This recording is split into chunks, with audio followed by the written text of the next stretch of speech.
একজন আলেম, মনে রাখবেন, একজন আলেম তিনি প্রত্যেক জুমার দিনে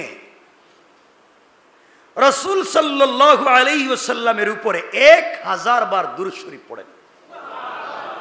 তো আসতে বললেন কেন? দুরূদ শরীফ এটা খুব লম্বা জিনিস না।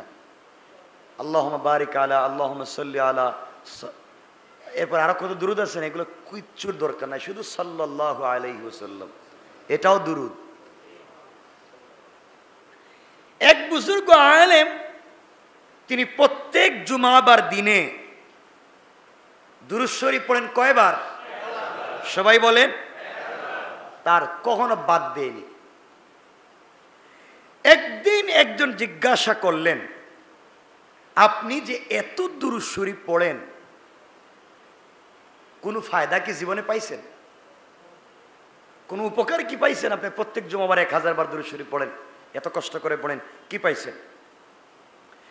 সেই বুজুর্গ আল্লাহর ওলি বললেন, আল্লাহর কসম, আমি নবী সাল্লাল্লাহু আলাইহি ওয়াসাল্লামের উপর 1000 বার দুরূদ শরীফ পাঠ করি, অতঃপর আল্লাহর কাছে আমার হাজত, আমার মনের ইচ্ছা পূরণের জন্য দোয়া করি।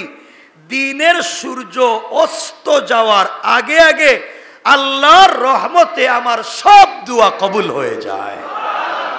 আল্লাহু আকবার বলেন।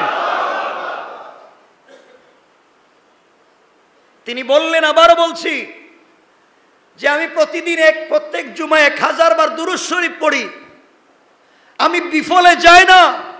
দুরূদ শরীফ শেষ করে আমি আল্লাহর কাছে আমার মনের কথাগুলা বলি, আমি যা চাই তা বলি, কিন্তু আমার জীবনে দেখলাম আমি যা বলেছি সূর্য অস্ত যাওয়ার আগে আগে, মাগরিবের আযান হয়ে যাওয়ার আগে আগে আল্লাহ আমার জিন্দেগীর সব দোয়াকে কবুল করে নিয়েছেন। সুবহানাল্লাহ। এজন্য আমরা ওই দুরূদ শরীফ পড়বো ইনশাআল্লাহ। আল্লাহ আমাদেরকে কবুল করুক।